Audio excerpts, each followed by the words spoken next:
Então, sejam bem-vindos a mais um vídeo aqui da Revisão com o Fred. E hoje nós faremos aqui a prova modelo trimestral de física, que eu acho que é uma prova muito boa para a gente conseguir resolver junto aqui e tratar sobre os exercícios. Ok? Então, nós vamos começar aqui com o exercício, com os testes, e depois nós vamos para as questões.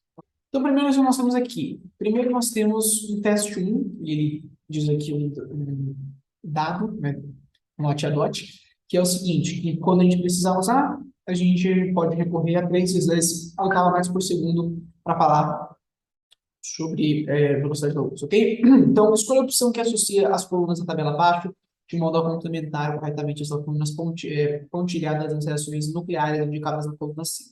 Então, nós temos o quê? Nós temos uma reação aqui, tá? O rádio, e ele decai, forma radônio, mais alguma coisa. Então, qual vai ser o nosso complemento aqui? Então, a gente tem que ter conservação de massa, tá? E conservação de número de prótons aqui, tá? Então, primeiro nós temos o quê? 222 é a nossa massa, e aqui 218. Então, o que a gente complementa? Tem que complementar com um 4 aqui. E o número de prótons, 88, 86, nós temos que ter um 2 aqui. Então, o que isso forma? Isso forma uma partícula alfa, tá? A nossa partícula alfa aqui é o 8. Então, o 8 viria aqui como complemento do A1, tá? Na segunda nós temos o PM, tá? E o nosso PM está decaindo aqui, e perceba que as massas aqui, tanto a massa quanto o número de prótons, já está conservado. Então, nós teremos que somar o que aqui? Nós teremos que somar, por exemplo, a partícula gama. A partícula gama não tem nenhuma carga, tá? E nenhuma massa. Então, 6, tá? Então, já ficaria 8, 6. Aqui nós temos o carbono, tá? Que vai liberar uma partícula beta. A partícula beta tem o quê? Carga menos, então, tem carga menos 1 e 0. E aqui o neutrino tem 0 e 0. Então, nós teríamos o quê? Nós teríamos menos 1, um 0 aqui em cima. Então, ficaria 14 aqui em cima, certo?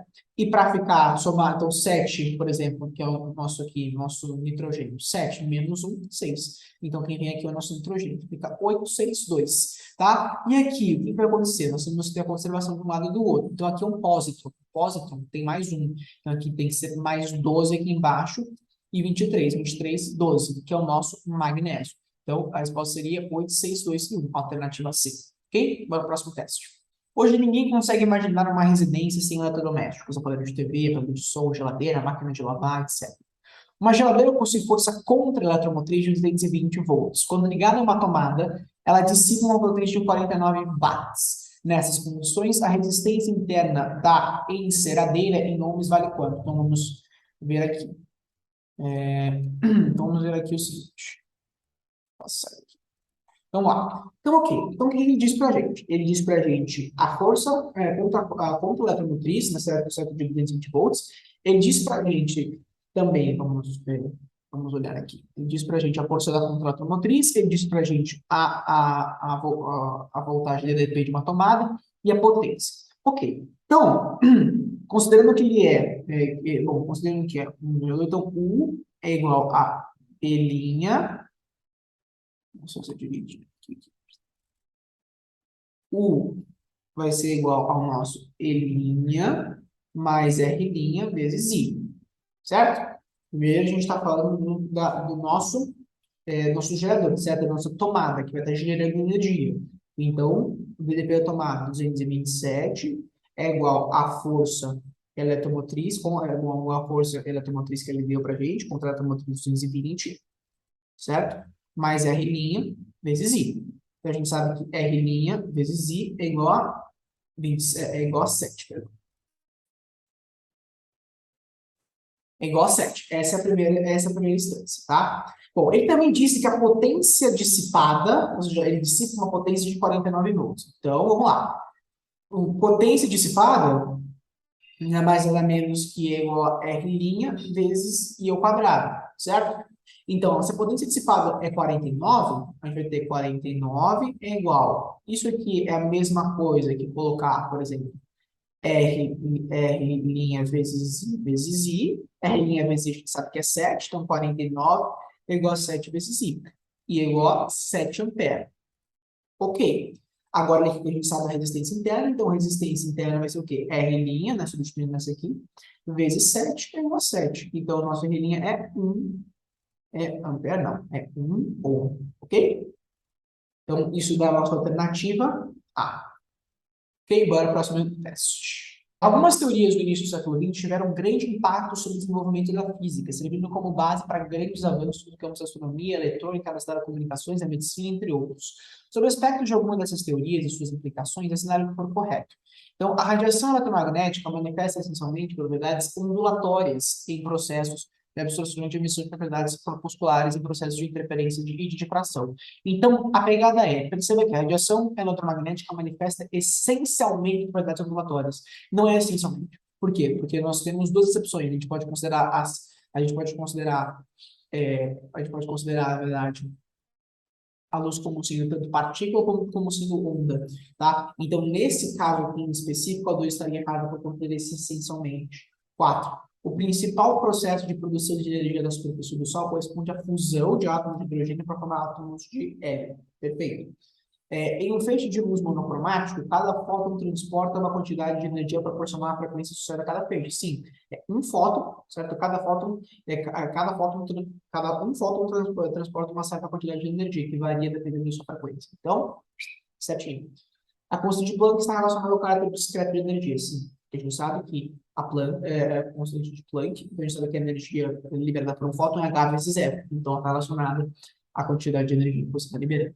Então, é 4 mais 8 mais 16. Essa sominha aqui vai dar 28, letra A. Próximo. Estável, perde energia emitindo alguma forma de radiação. Quando a perda de energia ocorre devido a transições na eletrosfera de um átomo, pode acontecer a emissão dele. Bom, assim que é bem simples. A única coisa que você pode ter quando há, por exemplo, a transição de camadas na eletrosfera, por exemplo, um átomo está com um átomo, vamos exemplificar isso aqui.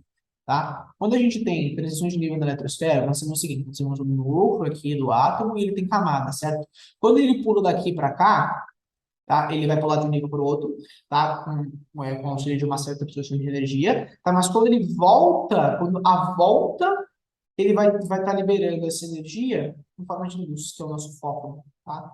O fóton vai para cá. E a gente sabe que a energia de um fóton é H vezes zero, tá? Então, essa volta, né? Ou seja, ele vai ser excitado e a volta da excitação para o seu estado inicial, vai emitir um fóton, tá? Vai emitir energia em forma de luz, que vai ser o nosso fóton, ok? Então, aqui, quando acontece transições na atmosfera, a gente vai ter a emissão de uma luz visível, tá? Letra B, porque os outros tipos, por exemplo, pósitron, partícula alfa, beta e gama, são todas as transformações nucleares, no núcleo, no caso, né?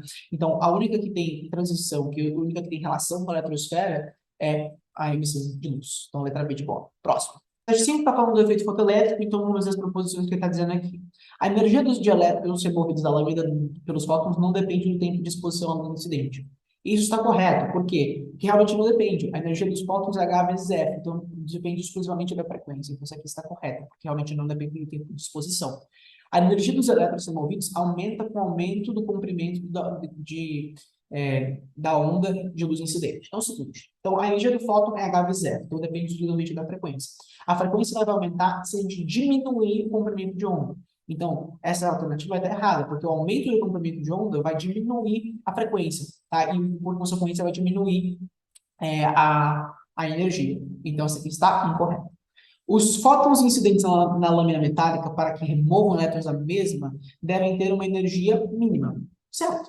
Porque a gente sabe que o quê? Por exemplo, para a gente ter uma energia, a energia cinética, por exemplo, que é um dos postulados de Einstein, a energia cinética máxima é H vezes F menos o trabalho, certo? E esse trabalho nada mais nada menos que acontece com uma energia mínima que você está disponibilizando, certo? Uma frequência mínima que você está disponibilizando.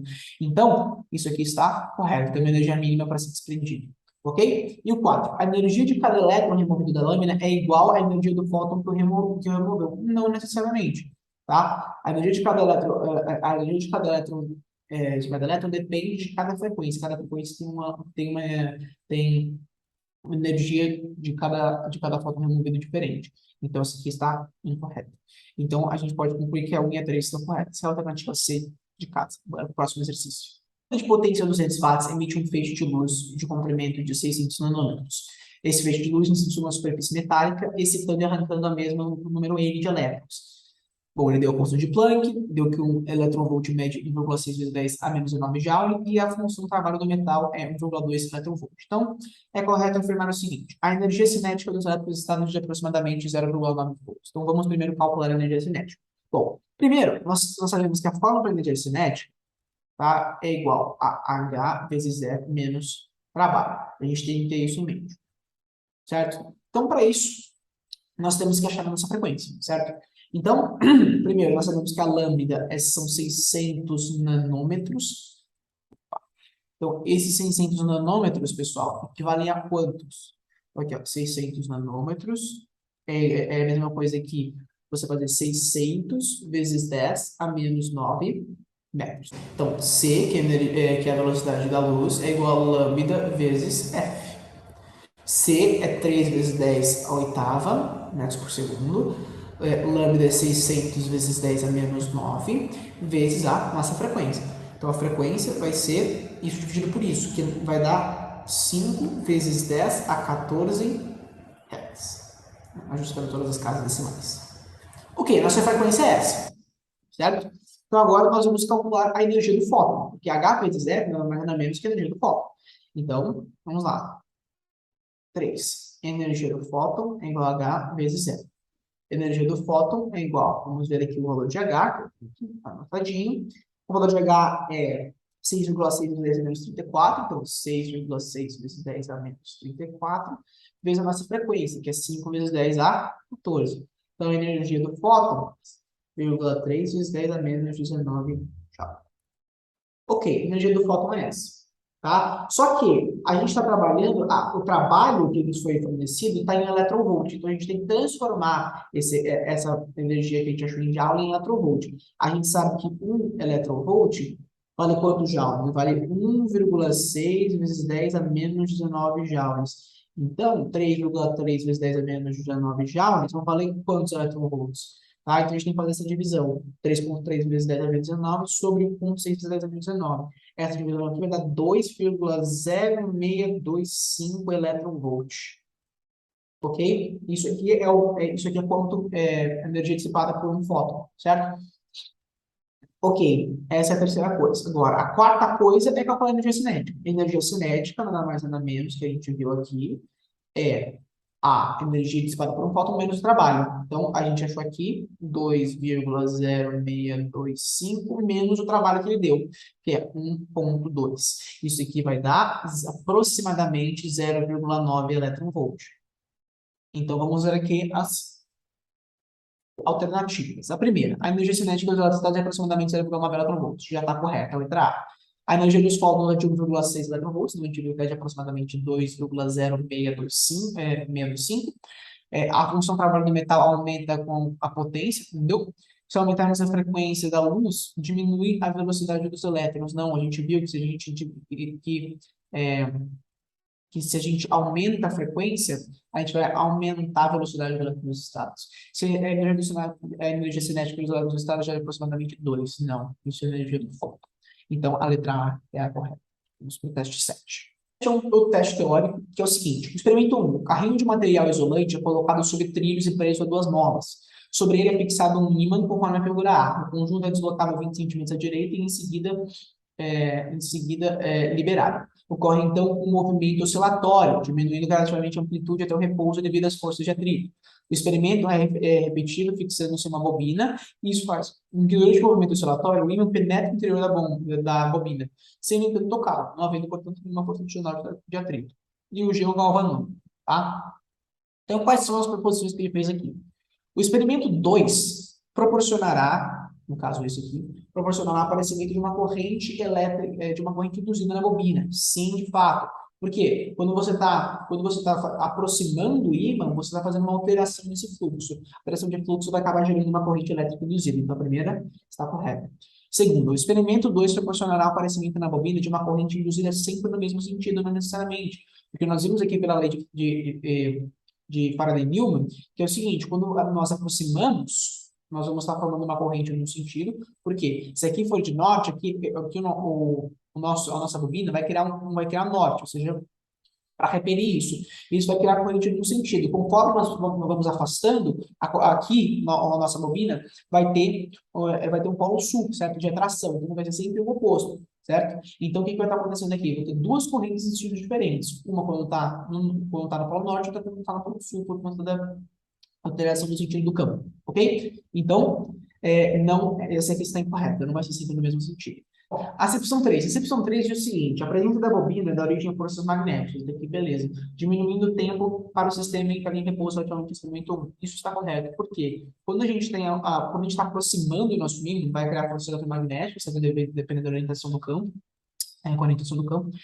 Então, o que vai estar acontecendo? Então, teremos forças magnéticas, nesse caso aqui de repulsão, porque vai estar criando um polo norte com um polo norte, certo? E também nós temos forças de atrito. Então, tudo isso vai acabar diminuindo o tempo que vai entrar em repouso em relação ao primeiro. Então, está correto. A quarta, a gente acabou de ver que isso não é verdade. Então, o tempo não vai ser o mesmo por conta dessas forças magnéticas, ok? Então, nós teríamos a alternativa C como a correta. Observe nesse circuito constituído por três resistores de mesma resistência R, um perímetro A, uma bateria E e um interruptor S. Então, considere que a resistência interna da bateria e do perímetro são desprezíveis. Com o interruptor S inicialmente desligado, observe que o perímetro indica uma corrente elétrica 1. Tá? Com base nessas informações, pode afirmar que quando o interruptor é ligado, o amperímetro passa a indicar uma corrente. Ok. A primeira coisa aqui, a gente tem que calcular a nossa resistência equivalente para a gente conseguir fazer essa conta. Então, nós sabemos o quê? Que a resistência equivalente, nesse caso, nós temos o seguinte: nós temos dois resistores que estão em série, o R e o R aqui, tá? E quando está ligado aqui, nós temos um em paralelo. Então, é o seguinte, vamos lá. Então, vamos lá. Então, a gente vai ter um R e um 2R. Então, fazendo aqui em paralelo, então, R vezes 2R, certo? Igual a R mais 2R. A gente vai ter 2R ao quadrado sobre 3R, certo? Esse aqui vai sumir, a gente vai ter 2R sobre 3, certo? Essa é a nossa primeira. Ok. Então, a gente sabe o seguinte, esse equivalente a isso. Quando o sistema está aberto, tá? Quando o sistema está aberto, a gente sabe que U é igual a resistência equivalente vezes I, certo? Então, quando está aberto aqui, aqui haverá um curto-circuito, não vai passar corrente por aqui, a gente só vai ter isso aqui. Então, a nossa equivalente vai ser 2R, certo? Então, vamos voltar aqui. Então, a nossa equivalente vai ser 2R. Então, U é igual a 2R vezes I. Vamos isolar I, porque é uma das coisas que a gente precisa saber. Então, I é a mesma coisa que U, eu vou substituir para I, que é a matriz, né? Sobre 2R. Essa é uma coisa, tá? Agora, quando o sistema está fechado, tá? Quando o sistema está fechado, o que acontece aqui? O que acontece aqui? O nosso E, ó, o que acontece aqui? Acontece que o nosso E, a resistência equivalente vezes I, tá? O nosso E vai ser igual à resistência equivalente, que é 2R sobre 3, que a gente calculou aqui em cima, vezes o I, certo? Só que, pessoal, a gente sabe que, vezes o I nesse caso, tá? Então, o que a gente vai fazer? A gente vai isolar esse linha agora, tá? Então, esse I linha vai ser a mesma coisa que vai inverter. Então, esse 2 é 3. Então, I linha vai ser E sobre 2R sobre 3. Então, E vezes 3 sobre 2R, tá? Mas esse E sobre 2R, aqui, já que é uma multiplicação, a gente pode fazer isso aqui, a gente sabe quanto é que vale. É I, olha aqui, ó, bacana. Então, I é igual a 3 vezes... I, né? É igual a 3 vezes... Nossa, linha aqui, né? Alguma coisa bonitinha, né? 3 vezes isão. Ok? Olha só que bacana. Então, o que a gente fez aqui? A gente primeiro calculou a resistência equivalente quando o sistema está fechado, depois vimos aqui quanto é que vale o I, né? Isolamos o I quando o sistema está aberto, né? Quanto que é só a resistência equivalente vai ser em série. Aqui em sistema fechado, a gente achou a resistência equivalente vezes I linha, né? Porque a corrente é diferente quando o sistema está fechado. Aí a gente isolou esse linha e a gente substituiu o valor que a gente achou aqui. Então, o nosso I vai ser igual a 3 vezes Isão. certo? Que essa vai ser a nossa alternativa D de dromedário. Agora o próximo exercício. A curva que apresenta a característica de operação de um gerador. Então, nós temos aqui, com base nesses dados, ele quer saber a resistência interna. Então, é o seguinte, bom, vamos pegar os dados do gráfico, certo? Um gerador, para começar, a gente sabe que a DDP do gerador é pautada por E menos R vezes C, ok? Então, é o seguinte, quando I for zero, que é o ponto mais optimal desse gráfico aqui, nossa DDP vai ser 24, tá? Então, vamos usar esse dado, tá? Para I é igual a zero, nós vamos ter que U é igual a E' menos R vezes zero. U a gente sabe que é 24, então 24 vai ser igual a nossa força eletromotriz aqui, ó. Isso tá legal. 24 é igual a E. Então, é isso que a gente sabe. Então, ok. Então, esse é o nosso primeiro valor, tá? Agora, vamos usar um outro lado do gráfico, certo? Vamos pegar só, agora eu vou pegar quando y for zero. Quando y for zero, a gente vai ter uma corrente de 8, é o que está simplificado aqui no gráfico. Então, quando u for zero, a gente vai ter o i é igual a 8. Então, zero é igual a e menos r vezes 8. O e a gente sabe que é 24. Então, 8r igual a 24. R igual a 3 ohms. Ok? Bora para o próximo teste. As características de um motor elétrico receptor e uma bateria são mostradas na figura 1 e 2. Então, aqui temos o motor e aqui nós temos nosso gerador. Ok? Então, ele quer saber a intensidade da corrente elétrica que vai percorrer esse sistema inteiro. Ok. Então, nesse caso aqui, vamos lá. Vamos fazer duas partes diferentes. Primeiro, calcular o nosso motor. Tá? No motor, tá? A DDP vai ser igual aqui a força eletromotriz em linha mais R em linha vezes I. Ok? Então, tá bom. Vamos olhar o nosso gráfico de novo. Quando I for zero, aqui nós teremos uma DDP de 5. Então, vamos lá. I é igual a zero. A gente vai ter U é igual a E', que vai ser igual a 5, como a gente viu aqui, 5 volts. Essa é a nossa primeira proposição. Tá? E vamos pegar um outro aqui, tá? Quando, por exemplo, I for 1 ampere. Quando I for 1 ampere, a gente vai ter a DDP de 7. Então, vamos voltar aqui, certo? A gente vai ter 7 é igual a mais R' vezes I. Então, 7 é igual a 5 mais R' vezes I, certo? O I a gente sabe que é 1 ampere. Então, a gente vai ter que R' é igual a 2 ohms. Então, a gente achou já a DDP aqui e achamos também o nosso milímetro, tá? Agora, vamos para o gerador. Tá? Vamos lá para o nosso gerador. No gerador,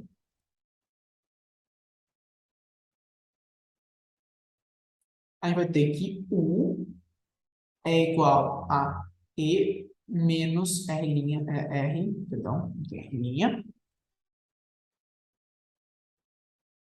vezes I. Tá? A gente vai ter essa. Quando I for zero, mesma coisa que a gente fez no motor, vamos fazer aqui. Quando I for zero, a gente vai ver no gráfico aqui, eu tenho os dados aqui na minha mão, tá? Que o U vai ser igual a eletromotriz, que vai ser igual a 10 volts. Ok? Quando I por 20 ampere, que é o valor que eu escolhi aqui, a gente vai ter que zero é igual a 10 menos R vezes 20, que é a nossa corrente quando o ADP for zero. Então, com isso, a gente sabe que 20 R igual a 10, R igual a 0,5 ohms. Ok. Com esses valores, a gente consegue montar um sisteminha aqui, ok? Positivo, só para vocês entenderem o que está ocorrendo aqui. Tá? Sisteminha a gente tem aqui, temos aqui. Tá? Aqui nós temos a nossa contra-eletromotriz de 5 volts. Aqui nós temos a nossa linha de 2 ohms. Aqui nós temos a nossa resina de 0,5 ohms. E nós temos a nossa força eletromotriz de 10 volts. Ok? Nós temos isso. Então, agora vamos usar a nossa fórmula somatória. Então, a somatória das forças eletromotrizes é igual à somatória das forças contra-eletromotriz mais a resistência equivalente vezes I. Olha só que bacana. Então, o que está acontecendo aqui? Nós temos um sistema que está em série, nesse caso aqui. Então, nós teremos, bom, a força eletromotriz, sabe que é 10. Então, nós temos 10. A contra-automotriz, nós sabemos que é 5, mais a resistência equivalente, que é simplesmente a soma dessas resistências internas, que é 2,5 vezes I. Então, 5 é igual a 2,5 I. E, portanto, é igual a 2 ampere. Ok? Que seria a nossa alternativa A. Bora para o próximo teste. Teste 11. A figura seguinte mostra a posição inicial de uma espira retangular acoplada a um eixo de rotação sobre a ação de um campo magnético originado por ímãs permanentes e percorrida por uma corrente elétrica. A circulação dessa corrente determina a aparição de um par de forças na espira que tende a movimentá-la. Em relação aos fenômenos físicos, pela interação dos campos magnéticos pelos ímãs e pela corrente elétrica, correta primária. Ok, então a gente tem que entender como é que está se movimentando essa espira. Para isso, vamos entender o campo magnético. No ímã, ele vai sempre de norte para sul, o campo. Então, vamos desenhar aqui o campo magnético. Vou pegar o azul aqui, então ele vem daqui para cá. Ok? Esse aqui é o nosso campo. Então, esse aqui, vou colocar aqui o B aqui, o vetor B aqui em cima. Ok? Nós temos aqui duas, olha só que bacana. Nós temos aqui duas correntes, tá? Subindo. Então, uma vai ser aqui, outra vai ser aqui. E teremos uma assim. Ok? Nós teremos isso aqui, ó. E aqui, ó. Ok, nós temos correntes e nós temos campo. Então, regra no direito 2.0 para a gente achar a força. Então, o nosso dedão vai ser corrente, aqui o nosso dedão está apontando para o campo e a palma vai ser a força. Então, nessa aqui de cima, colocando aqui, apontando para baixo. Então, a gente vai ter uma força eletromagnética para baixo aqui. Vamos lá. Força eletromagnética para baixo. E o outro também vai ter o sentido vai ser para cima. Olha só que interessante. Então, nós temos uma força eletromagnética para baixo e para cima. Isso aqui é a nossa força eletromagnética. Força magnética. Força magnética. Ok? Força magnética. Ok? Agora, bora para o próximo. Bora para a próxima etapa do exercício. Então, a gente tem a força magnética, uma para baixo e outra para cima, foi muito bem escrito aqui, vocês podem ver. Então, o que vai acontecer aqui? Vamos ver as alternativas. O vetor de indução magnética sobre a espira está orientado do polo sul para o polo norte, radíssimo. O vetor de indução magnética muda o sentido da orientação quando a espira se move? Claro que não, tá? Independente do que você fazer aqui vai sempre ser norte, vai sempre ser sul.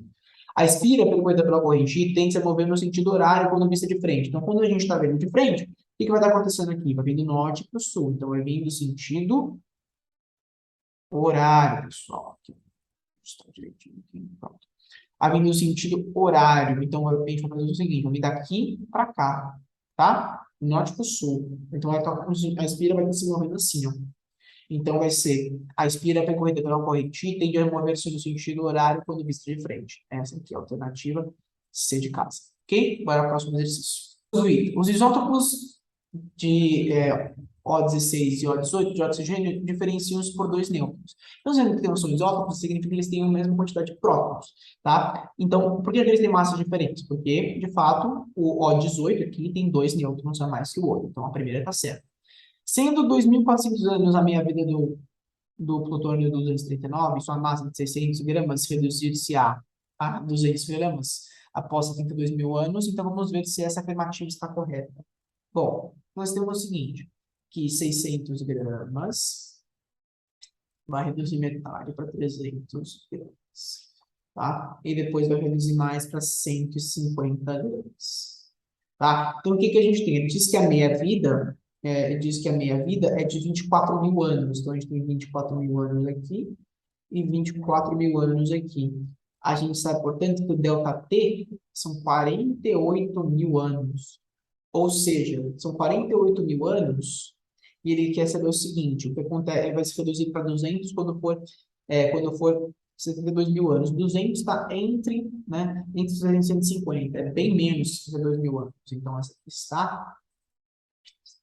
essa aqui está incorreta. A 2 está incorreta, ok? Porque é bem menos de 72 mil anos. É por volta de 48 mil anos, ok? Então, vamos ver a 3 aqui. O núcleo de 27 magnésio se transmuta se transmuta em 28 alumínio para sua emissão, pela emissão de uma partícula beta. Então, vamos ver o seguinte. Então, vamos lá. Afirmativa 3. Nós temos um núcleo de magnésio, tá? Olhando a tabela periódica, a gente sabe que a quantidade de prótons de um magnésio é 12. Então, 12 e 27. Emissão de uma beta, que não tem nada aqui, tem mais menos um embaixo, mais o nosso alumínio. Ele disse, tá? Então, o nosso alumínio teria que ter o quê? 13 aqui embaixo para manter o mesmo número de prótons e 27 aqui, tá? Então, ele disse que alumínio 28, não, deve ser alumínio 27, então está incorreto. Um fóton de luz vermelha incide sobre uma placa metálica causando a emissão de um elétron. Até aqui, ok. Causando a emissão de um elétron. Se o fóton fosse de luz azul, provavelmente ocorreria a emissão de dois ou mais elétrons, tá? Na verdade é o seguinte, aqui o que pega não é necessariamente a cor, mas sim a emissão de dois ou mais elétrons. Não, um fóton emite um elétron, sempre. Então não vai ser vai ser mais dois ou mais elétrons. Então essa aqui está incorreta. Então só apenas uma das proposições é correta, é a letra A, que é agora. Ok? Bora para as dissertativas agora. Em 1905, Einstein propõe que a luz muitas vezes se comporta como se fosse uma corrente de pacotes, mas denominada fótons que carregam energia de forma discreta, denominados de quanta de luz. Em sua proposta, a energia de um único fóton calculada por E igual a HV0, onde é a frequência de oscilação e H é a constante de Planck. Tá? Ok. Bom, dá o valor das constantes, constante de Planck em joules por eletronvolt. Então, um eletronvolt são unidades de energia, a conversão toda para um eletronvolt é igual a 1,6 vezes 10 a menos 9 joule. Ok, então ele quer determinar a energia aproximada do fóton em joules e um eletronvolt, em joules e em eletronvolt para uma onda eletromagnética na faixa de rádio com uma frequência de 98 MHz. Ok, então primeiro, vamos mexer nessa frequência. Okay? A frequência é 98 MHz. Isso aqui é a mesma coisa que 98 vezes 10 a sexta Hz. Elétron, energia do fóton, portanto, é igual a H vezes F. A energia do fóton, a gente sabe que a constante de Planck, quando a gente está trabalhando como a gente está trabalhando com joules, aqui então vai ser 6,63 vezes 10 a menos 34, vezes a nossa frequência, que é 98 vezes 10 a sexta. Isso vai ser aproximadamente 6,5 vezes 10 a menos 26 joules. Ok? Agora vamos fazer em eletronvolt. Nós sabemos que 1 eletronvolt mede 1,6 vezes 10 a menos 19. Então, portanto, joule. Então, portanto, 6,5 vezes 10 a menos 26 joule medem X.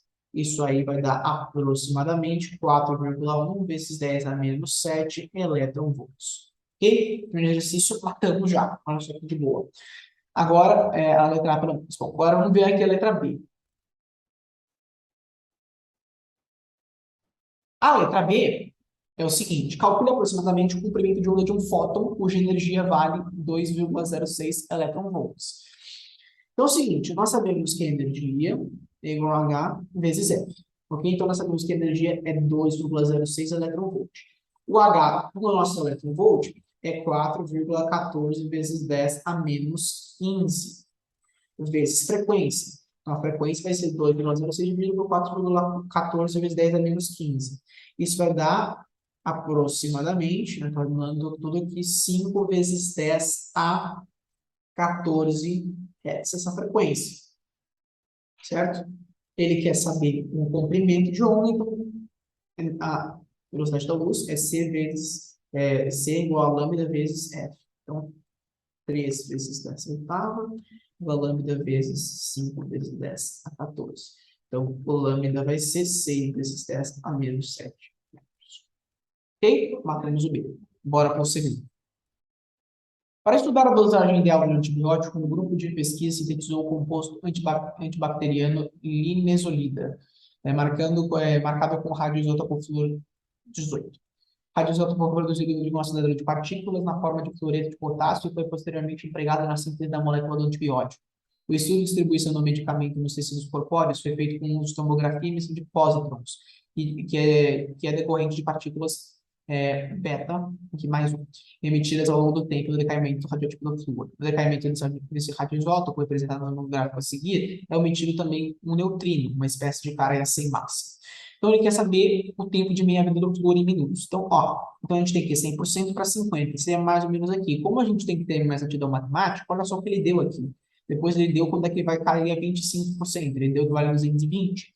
Então, nós podemos fazer o seguinte, tá? Na letra A, tá? Que 100% vai ter uma meia-vida aqui, certo? Vai cair para 50%, que é o que a gente quer saber. E depois mais uma meia-vida, para cair para 25%, certo? A gente sabe que duas meias-vidas vão valer 220, certo? Então, uma meia-vida vai valer 110 minutos, que é justamente o que ele está pedindo aqui, tá? Para ter 50% da sua massa, certo? Então, é a primeira. Bom, B de bola. B de bola, ele quer que a gente escreva qual seria o decaimento radioativo desse radioisótopo. O radioisótopo, no nosso caso aqui, é o nosso flúor, flúor 18. Então, o flúor tem massa 18, tá? E ele deu aqui embaixo que ele também tem quantidade de prótons igual a 9. Então, a gente tem flúor 9 e 18. Ele vai decair radioativamente, liberando um pósitron, como a gente viu no texto, tá? Então, aqui tem que ser o quê? Tem que ser um composto, tá? X, aqui tem que ser um composto O, e aqui tem que ser 18. Então, aqui, ó, não, 8. Então, o nosso composto aqui que tem um número de prótons igual a 8 é um oxigênio. Então, aqui vai ser um oxigênio 18, 8. Ok? Essa é a resposta da nossa letra B. Tá? Agora, vamos para a letra C. A letra C diz o seguinte: o elemento fósforo apresenta um único isótopo natural, com 16 nêutrons em seu núcleo. No entanto, podem ser produzidos isótopos radioativos para neutralização da medicina, para utilização na medicina nuclear, como o fósforo 32, obtido pela reação nuclear de um nêutron com um enxofre. Essa reação nuclear, além do fósforo 38, cuja meia-vida é 14 dias, também é produzido um outro elemento químico. Escreva o símbolo desse isótopo natural do fósforo, indicando o número atômico e o número de massa. Calcule a porcentagem de fósforo radioativo existente em uma amostra desse isótopo 6 semanas após sua produção. Então, vamos lá. Então é o seguinte, qual reação a gente está fazendo aqui? A gente está fazendo um enxofre 3216, tá? Ele está reagindo com um nêutron e está formando esse isótopo, certo? Esse isótopo de fósforo, tá? Que tem aqui mais hidrogênio. Esse isótopo, por que a gente vai, vamos primeiro entender. Esse fósforo é um fósforo 32, certo? Um fósforo 32, ele disse aqui, então a gente tem que ter, vai com nêutron 32 mais 31 dá 33, então aqui tem que ser 32. E aqui tem que ser 15, tá? Então aqui tem que ser 15 para bater com isso, tá? Então esse é um isótopo do fósforo, então ele tem que ter o mesmo número de prótons do fósforo a gente encontra na natureza. Então, então ele tem que ser 15 somado com 32 em cima para manter 33 e 33 nessa reação, ok? Uma resposta tá aqui, ó. Ele nem precisaria equacionar isso, mas eu só coloquei para ficar mais bonitinho. Bom, é o seguinte, ok, agora a gente sabe o quê? A gente sabe que a meia-vida, tá? A gente sabe o seguinte, que o ΔT, bom, ele sabe que para chegar na nossa meia-vida, tá? Ele falou assim, calcule por 6 semanas após a produção. A gente sabe que a meia-vida é em 14 dias, tá? Então, 6 semanas são 6 vezes 7 dias, certo? Isso vai dar 42 dias. Então, N vezes 14, para a gente calcular a quantidade de meia-vida. Então, N vezes 14, que é uma quantidade de meia-vida, é igual a 42. Então, N é igual a 3 meias-vidas.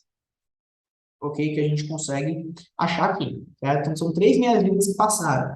Então, aí a gente vê agora por porcentagem. Então, ó, 100%, a gente vai ter uma meia-vida se passando aqui, para virar 50%. Depois, mais uma meia-vida. Errado aqui a fração. E agora tem uma régua na minha frente aqui. Vou jogar ela para baixo aqui. Então, ó, mais uma meia-vida aqui. E agora, para formar 25%, certo? Esqueci de escrever 25%.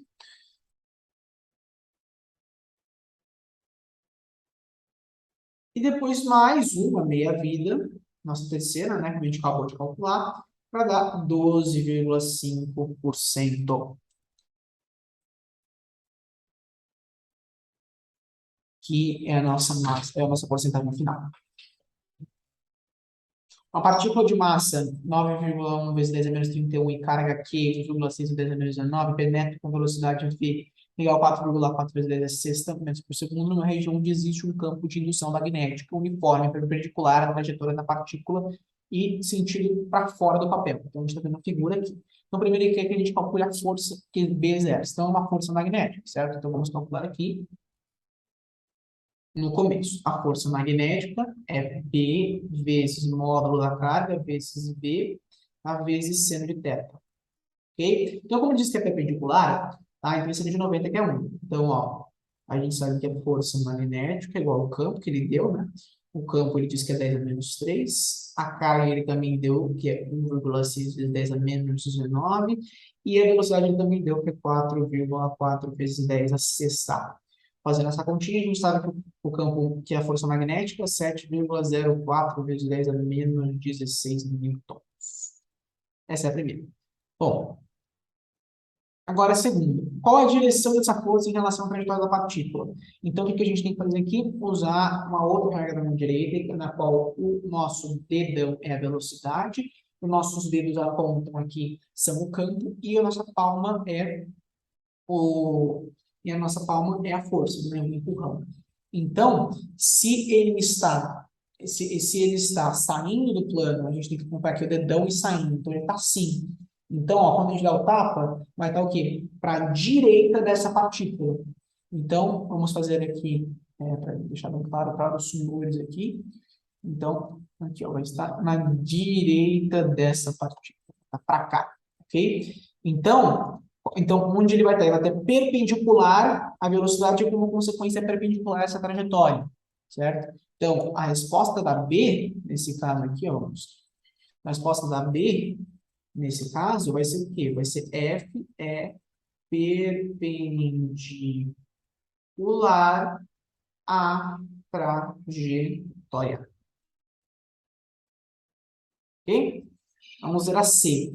E a C é bem de boa, tá? A C, qual é o tipo de trajetória que a partícula descreve? Bom, a partícula vai descrever uma trajetória, já que a força magnética ela é perpendicular à trajetória e vai ser perpendicular também ao nosso vetor de velocidade, ela vai, né, por ser perpendicular à velocidade, ela vai, ela vai fazer uma trajetória que é o quê? Que é circular. Ok? Essa seria a letra C, porque ela é perpendicular à velocidade. Ok? Nesse caso aqui, deu vários dados, por exemplo, a massa, que seriam, por exemplo, utilizados para a gente descobrir o raio, certo? Por exemplo, o raio seria, a gente tem que lembrar da forma do raio dessa trajetória, por exemplo, o raio dessa trajetória circular seria a massa vezes a velocidade sobre campo vezes o módulo da carga.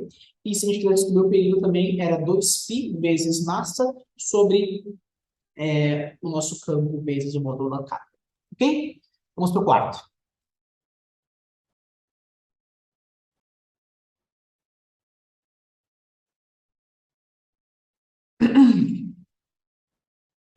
O estudante deseja medir a resistência interna de um gerador cuja força eletromotriz pode ser ajustada para diferentes valores, então um gerador aqui. Para tanto, ele constrói um circuito com o próprio gerador, o amperímetro A e um resistor de resistência de 18 ohms, e obtém o gráfico a seguir relacionando a força eletromotriz do gerador com a corrente medida pelo amperímetro. Então, ó, deu o gráfico da força eletromotriz, certo? Pela corrente, e deu o sisteminha para a gente. Então, primeiro quer que a gente calcule a resistência interna do gerador. Então, vamos lá. 4 na. Então, a gente sabe que por esse sisteminha aqui, U, certo? Ou E, faz a eletromotriz, é igual a resistência equivalente vezes I, certo? Nós estamos trabalhando somente com gerador aqui, não tem receptor nenhum. Ok? Então, a gente está trabalhando com um gerador. Então, a gente sabe que U é igual a resistência equivalente vezes I. Ok? Ok. Então, com isso, vamos se basear no nosso gráfico aqui, certo? Vamos pegar, por exemplo, bacana, por exemplo, um tema, mas seja fácil, por exemplo, 20 e 1. Então, vamos usar isso. Então, quando a DDP for 20, tá? A tomada for 20, a resistência equivalente. A resistência equivalente, pessoal, vai ser o R mais esse Rzinho, certo? Eles estão em série nesse caso aqui, tá? Então, vai ser o quê? Vai ser o R mais o Rzinho vezes o I, que é 1. Então, 20 é igual a R mais Rzinho. Ok? Vamos deixar isso aqui por enquanto. Mas ele disse que o R vale 18 no enunciado. Ele disse que a resistência, que a resistência desse resistor é 18 ohms. Então, vamos substituir. 20 é igual a 18 mais Rzinho. Então, a resistência interna é 2 ohms. Matamos já. Vamos ver a letra B. A letra B, para uma força eletromotriz igual a 12, que é essa aqui, calcule a potência dissipada. Então, ó, então a gente olhando no gráfico 12, a corrente é 0,6. Então, vamos lá. Então, para uma DDP de 12 volts, a gente tem uma corrente de 0,6 ampere. Então, a potência dissipada, pessoal, nada mais nada menos que o quê? Que é Rzinho vezes Z ao quadrado, tá? Esse Rzinho que a gente tem aqui, esse Rzinho tem esse ali, tá? Não sei porque eu fiz isso, tá? Tem esse Rzinho que tem aqui, a gente acabou de descobrir que é 2. Então, a potência dissipada vai ser 2 vezes 0,6 ao quadrado. A potência dissipada vai ser 2 vezes 0,36, que é 0,72 watts. Ok? Bom, foi isso. Já terminamos a prova aqui, tudo tranquilinho, nada muito complicado. Espero que vocês tenham entendido. Caso tenham alguma dúvida, podem escrever aqui nos comentários, deem like, se inscrevam no canal e compartilhem esse vídeo com as pessoas. Ok? Espero que tenham ajudado. Forte abraço e até a próxima.